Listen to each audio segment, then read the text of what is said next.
Hello, good people of the world. What's poppin'? It's your man, the Big Heavy, and I'm back again with a semi-scientific but primarily abjectly ridiculous experiment with the Jackery 1500 and this popcorn machine. Today we're going to find out, will the Jackery 1500 pop?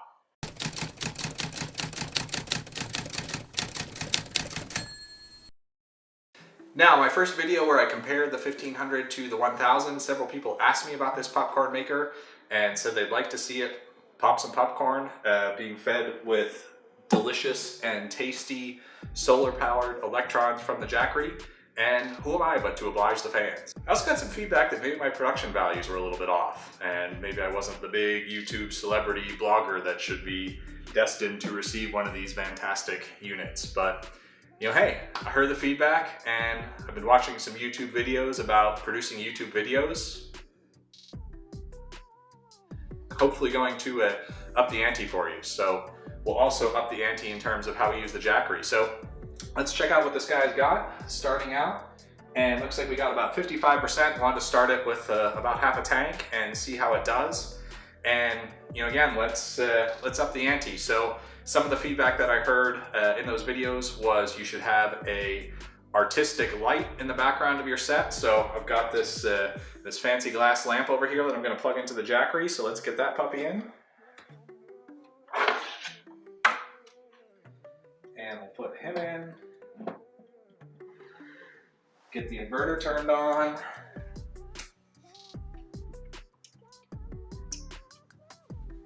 And this guy's got a couple of incandescent bulbs in there, which should do a pretty high draw from the Jackery. Looks like those are pulling out about 55, 58 watts. So that's kind of a nice base load. And the other bit of feedback I heard was put art on the wall. So we got that going, and then put a nice colorful backlight on your set. So that added a few watts to our draw, actually surprisingly little. It looks like it's pulling about 58 watts between those two lights, 57, 58. I grew up in the greater Boston area, and as we would have set up there when I was a child, this looks wicked atsy. So hopefully that quells some of the critics that thought my artistic and set directing sense was a little bit off. And let's get on to the main event with the popper. So we'll plug this guy in.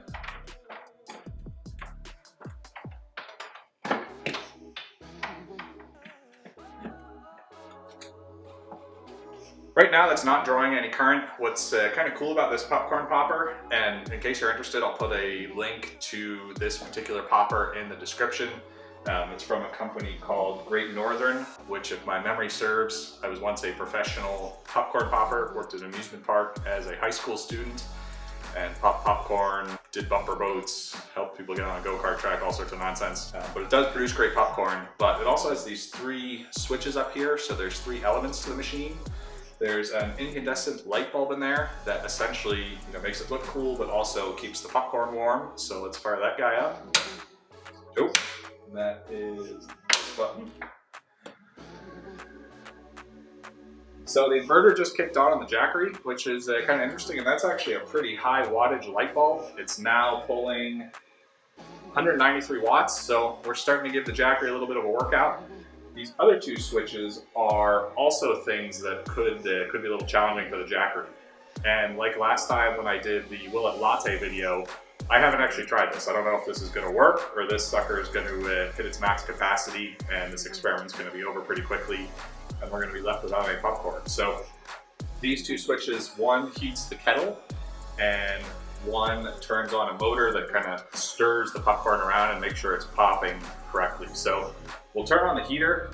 What I like to do when I make popcorn is let it warm up a little bit, put the oil and the butter mix in there, let that kind of ruminate until it gets hot and a little bit smoky, and then throw the popcorn in there. I'll do all those things, and we will get going. Again, kind of talking about popcorn since we're here while I do this. You can get these kind of pre-fabricated packs that have your oil, your mystery salt butter mix, and your kernels. The oil is like a coconut oil based product, so it kind of gets a little solid at room temperature. It's not gone funky or anything like that. So don't worry about any consumption of rancid oil or anything like that. You cut these packets just right, you can pour them without getting your kernels in. So let's get the heater rolling and see what that does to power use. So hit my display there, 193 watts, and kick that kettle on. It's now at 8:10. 8:11, our runtime's down to 3 hours, so not terrible. So let me get the oil and mystery powder in here.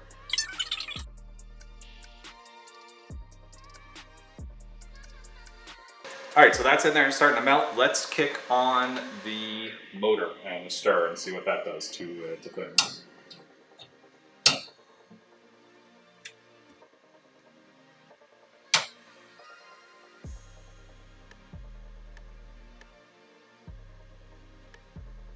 So I'm actually kind of surprised it's still at 800 watts. I thought the motor would draw a little more power and actually kind of potentially tip the breaker a little more.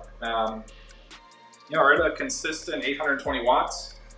That did tick down our runtime to 0.7 hours. So, if this was a full battery, we'd have about an hour and a half. Probably takes about 10 minutes to pop a batch of popcorn. We've got all three elements of the popcorn machine running. Currently drawing about 814 watts, about 0.7 hours remaining is what the machine says, and it's time to add some kernels and get popping.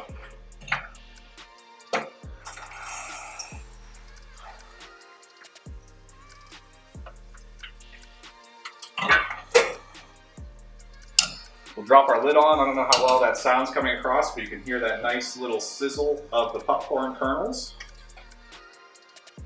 We're still pulling out a real steady 820 watts. I'm actually kind of surprised how consistent this is, and frankly how it's not drawing as much power as something like the coffee maker that we looked at last time we did one of these videos. So, you could conceivably do a couple or three batches of popcorn if you had a full battery. We started about 55%. I could see you using that maybe if you're going to do a movie night somewhere remote. You brought out one of those big inflatable screens. You got your projector set up.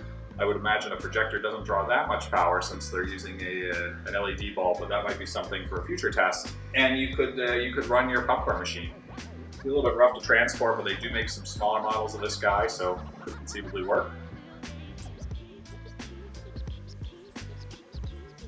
You can hear that at that 800 watt draw, the Jackery's fans are going. As that inverter uses more power, it automatically spins up the fans. It does seem to have multiple levels that it spins the fans at. So right now it's not a terrible noise, but it's definitely noticeable. It's definitely more than, say, a refrigerator or something like that.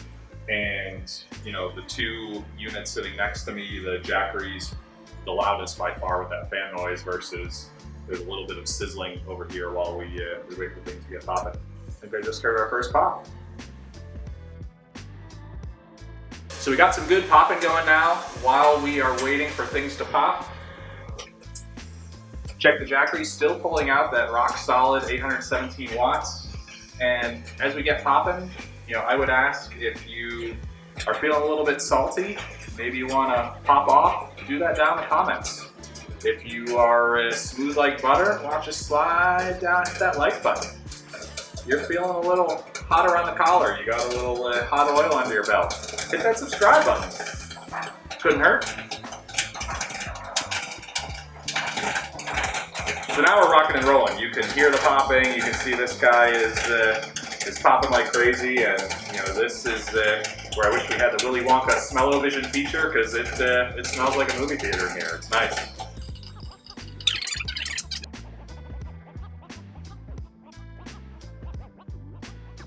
So interestingly, I just checked the power draw on the Jackery. You can see that in the video. It's down to 203 watts. That largely makes sense. The kettle in here, I kind of assume this, but it's interesting to verify. It obviously heats up the oil so you can cook the popcorn.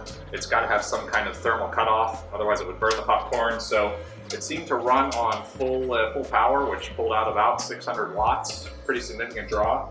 And now that the popcorn and the oil is presumably heated, it's backed off. So we're still at that 200 watts. So like most appliances that generate heat, kind of need that time to get things going and get itself ramped up and get things hot, cool things off a bit significantly. So we'll let those last few kernels pop, and then I'm going to turn off the heat. We'll see how much draw the motor's taking out of the Jackery, and then I'll turn off that motor.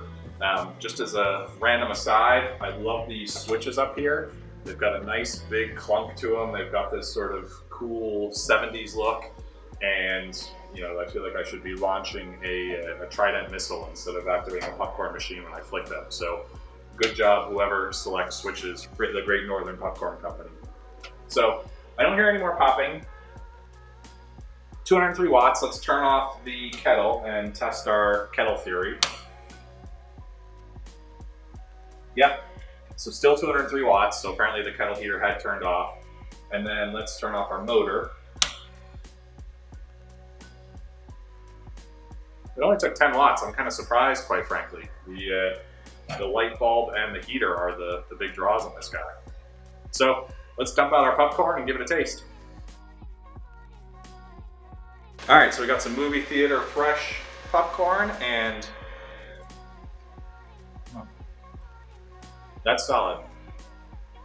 So this is a big heavy. I can confirm with authority that the Jackery 1500 will indeed pop. Hope you have a delightful, delicious, and well-popped day. Thanks for tuning in, and we'll see you next time. Peace.